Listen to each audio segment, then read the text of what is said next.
The rides and attractions of Universal Epic Universe are nearly ready for guests as the park's May 22nd opening date approaches. Around the park, test seats have been installed in front of the ride entrances, more animatronic dragons have arrived to How to Train Your Dragon, and turnstiles have shown up at the park entrance.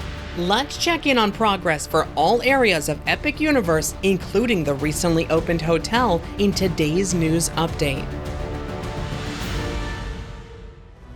Starting our update at the park entrance and Celestial Park, the name for the central areas of Epic Universe, we can spot these podiums that recently arrived. These appear to be the same type of facial recognition scanners currently in use at the existing Universal Orlando theme parks, which use photo matching technology to connect your face to your ticket. A silver sphere has been added to the back of the portal that leads into the park. The Luna figure just inside of the park's gate has been uncovered, as scaffolding around this large statue has been completely removed. This statue sits at Luna Overlook, where guests can view the entire middle of the park out over the cascading waterfalls, leading towards the central lagoons of Celestial Park. New ornate railings have been installed along the edge of Luna Overlook. While this building is listed as Phase 2 dining, as it is not expected to be ready by opening day, it does appear at very least that the exterior will be completed by May 22nd. The sign has been installed atop Meteor Astropub, featuring burger ingredients as the Meteor. An outdoor bar can be found in front of the Meteor Astropub dining location. A large silver orb is staged on the ground, to be installed atop this round bar structure's roof. Looking closely, we can see the word Zenith is written on a ring below the orb, which may be the name for this outdoor bar. Theming is being added to the chimneys on top of Oakenstar Tavern, like this star emblem seen on the left. According to permit documents, these are real chimneys that will have actual fireplaces burning at their bases inside of the restaurant. Here is a good look at the Pizza Moon sign. As pointed out by Scott Walker, it does appear that the Pizza Moon sign's tongue is in different spots in different photos, which may mean that the tongue moves, as seen in this mock-up animation that he created. Most of the canopy for the queue area for Constellation Carousel has been installed. This smaller domed roof section is for the queue area, while the larger domed roof houses the carousel attraction itself. Peeking inside, we can catch a glimpse of some of the animal-shaped seating inspired by constellations. The spire and small spherical dome to top off the queue's roof can be seen staged on the ground near the ride's future entrance. Stair access leading down to a pump room below this area can be spotted on the left of the carousel's entrance courtyard. The area where the former foam berm was originally being built now appears to instead contain more traditional landscaping, with new trees planted. The other main ride for Celestial Park, a dual-track roller coaster named Stardust Racers, has seen several silver spheres added below its comet-shaped icon. The two tracks share a near-miss moment on this part of the attraction, but upon closer inspection, it appears that some of the yellow paint has already rubbed off from continuous coaster testing in recent months. The third attraction for Celestial Park is a splash pad named Astronomica, which is located between the carousel and the park's large fountain display. All but one of the viewing areas for the large fountain have received their green turf material. This section of tiered viewing, seen on the top right, is still not complete. Work continues on the large Helios statue at the very back of the park. Unlike the Luna statue, Helios is still covered in scaffolding. The worker seen here offers a sense of scale, showing that this particular statue may be larger than you have thought. A starburst courtyard design can be seen on the overlook behind this statue, which is located behind the hotel's lobby. We first saw this courtyard design as a test sample in the staging lot across the street all the way back in 2023. The railings in this area, located at the very back of the park, match the same railings at Luna Overlook, which is located at the front. Turning next to Super Nintendo World, more work is happening above the portal as colorful decorative elements are being added to the pipes. Power-ups are being installed above each of the pipes, like the Superstar at the very top. In these photos, the 8-bit version of Mario is visible on the medallion above the portal entry, but this coin flips at a regular interval, revealing a more modern Mario image on the other side, as seen in this photo. The Nintendo Superstar store, located to the right of Super Nintendo World, has seen extensive exterior theming elements added in the past 3 weeks. Statues of multiple Nintendo characters are being added along the exterior walls. Stained glass window designs are being installed as well, featuring characters like Princess Peach, Mario, Donkey and Diddy Kong, and Link from The Legend of Zelda. Inside of Super Nintendo World, 2 roofs for the 2 towers in front of Peach's castle still haven't finished getting their pink color. Windows have been installed to the front of the castle since our last update. More of the colorful hillside background has been receiving color around the inside perimeter of the world. Lighting is being installed around the entrance to the Casino Power-Up Band minigame located to the right of Peach's castle. A new Bowser-themed lamp post has been installed in front of Bowser's Fortress, the entrance to the Mario Kart ride. The minimum height requirement measuring stick has been added on the left side of the ride's entrance, seen here still wrapped up. What may be the menu board for Toadstool Cafe can be spotted just outside of its entrance, wrapped in plastic. The egg that represents the O in Yoshi's Adventure that had previously been installed has been missing in recent weeks. The height stick for this attraction is also installed, seen to the left of the entrance.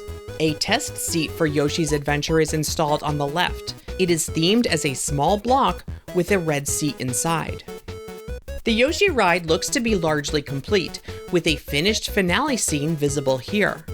In this video of the ride testing, we can see how most of the moving figures are in fact moving, including Yoshi himself on Mount Beanpole. The main entrance to 1UP Factory is nearly complete. This will be Super Nintendo World's main retail location. A smaller green pipe side entrance is still being installed for the 1UP Factory as well, located beneath the Yoshi Rides bridge. New golden palm tree theming has been installed on either side of the warp pipe at the back of the area that leads to Donkey Kong Country. The Minecart Madness roller coaster can be seen testing with real people in this photo. This photo shows the cart jumping over a simulated gap in the track near the ride's main entrance. The ride warning sign has been installed, as well as its minimum height stick. The wait time sign can be spotted by the entrance, and to the right is its test seat, partially blocked by divider walls. Donkey Kong's treehouse looks to be complete, including his big pile of bananas at the base. This will act as a backdrop for character meet and greets, although Donkey Kong is still not listed on the official Epic Universe website. A mist effect can be seen testing on the Minecart Madness ride. This mist curtain is located along a part of the ride where it appears that the carts skate across the water. The background mural continues to be painted near the entry to this mini-land area, now on the section of the backdrop around a backstage gate. The paint for the entry arch and portal entry into this area is looking more complete since our last update. The next area we're looking closer at is the Wizarding World of Harry Potter Ministry of Magic, which features Parisian streets paired with a massive indoor ride set within the British Ministry of Magic. The first decorative ring panels are being installed on the portal face.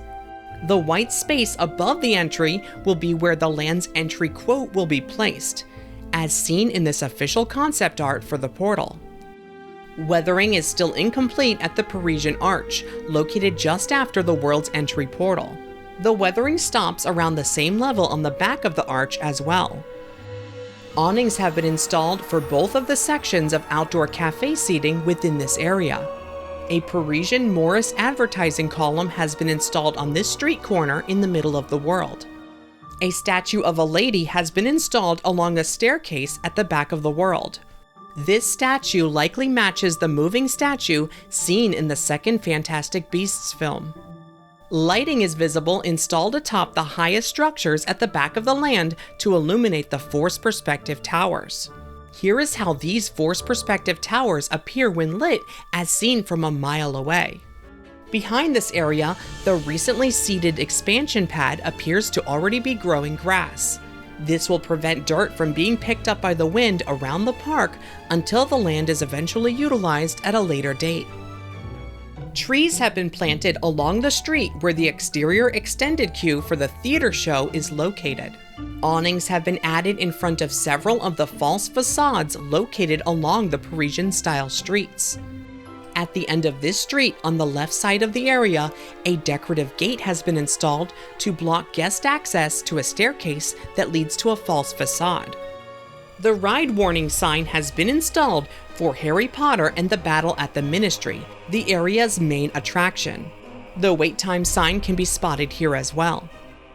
On the right, test seats have been added for this elevator-themed dark ride. Inside of the ride entrance, we can see that queue stanchions and chains have already been installed. Moving now to Dark Universe, the original world inspired by the Universal monsters like Frankenstein, Wolfman, and more.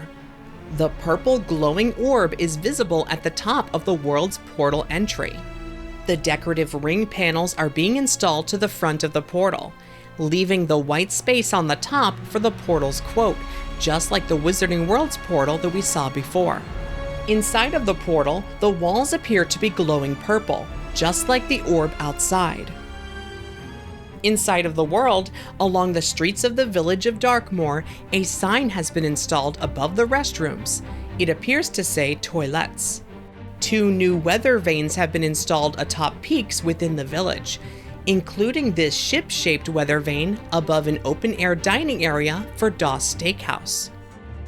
Moving towards the manor at the back of the world, which acts as the main entrance for Monsters Unchained: The Frankenstein Experiment, we can spot test seats installed for this ride. Stanchions splitting the 2 main queues can be seen leading into the manor's front door. Lighting tests are still happening continuously at the tower at the top of the manor, with these cables seen illuminated blue. The other ride for Dark Universe is a spinning roller coaster named Curse of the Werewolf.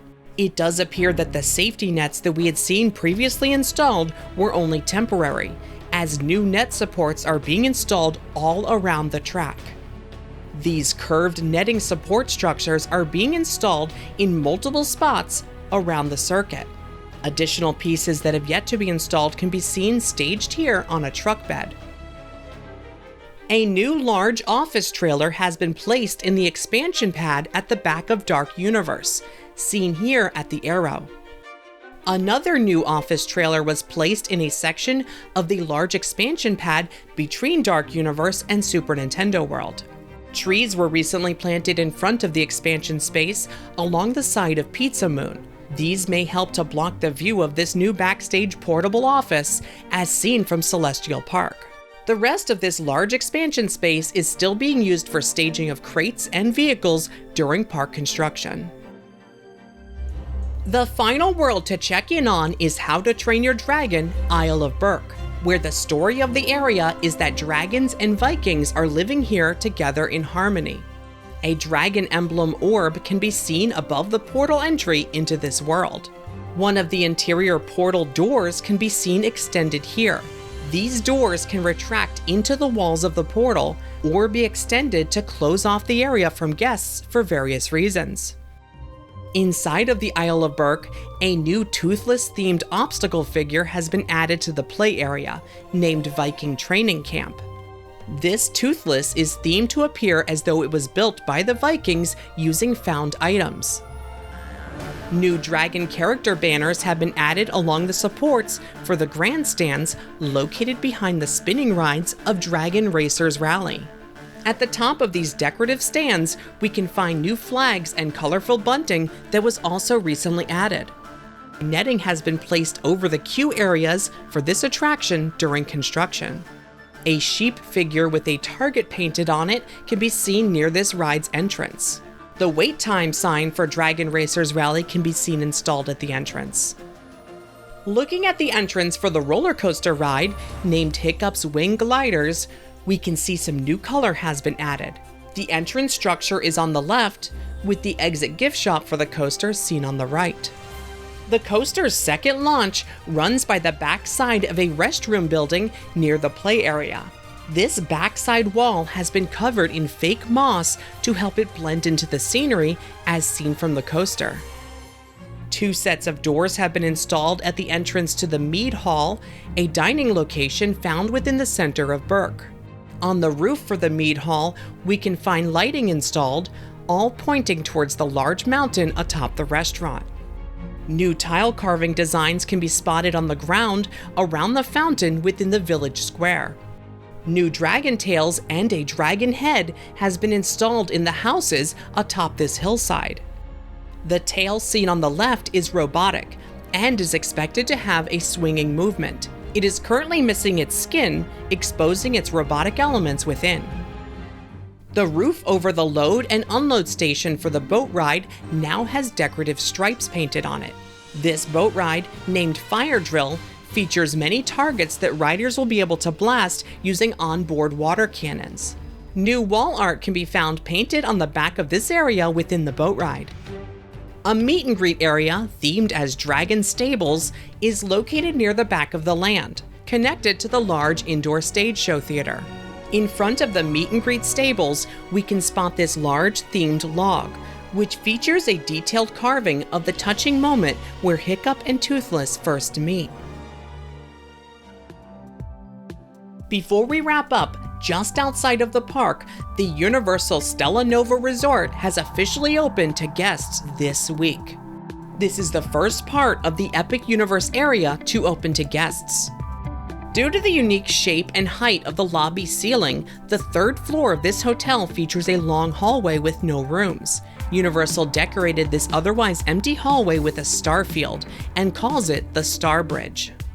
To prepare for the 750-room hotel opening, signs were installed along the roadways leading to and from Stella Nova. These round signs match the ones that we had seen in permits. The new Universal Orlando Resort animated signs can be seen testing their screens around the resort. To bring guests staying at the Stella Nova Resort to and from the existing Universal Orlando theme parks and City Walk, new electric buses have debuted. These electric buses feature designs related to Epic Universe, like this one with Dark Universe graphics.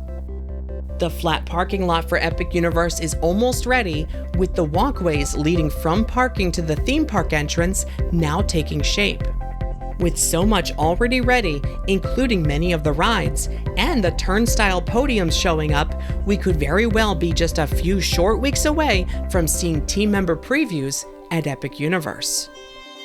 That's going to wrap it up for this update, but a huge thank you to BioReconstruct for the amazing aerial photographs. You can follow him on social media for more theme park photos. Be sure to leave a like on this video and comment if you're enjoying our coverage of the new park. And make sure you're subscribed to never miss an update. For even more information, as well as behind-the-scenes posts, your name in the credits, and more, consider joining our Patreon to support what we do. Patreon.com/themeparkstop. Thanks for watching. See you next time.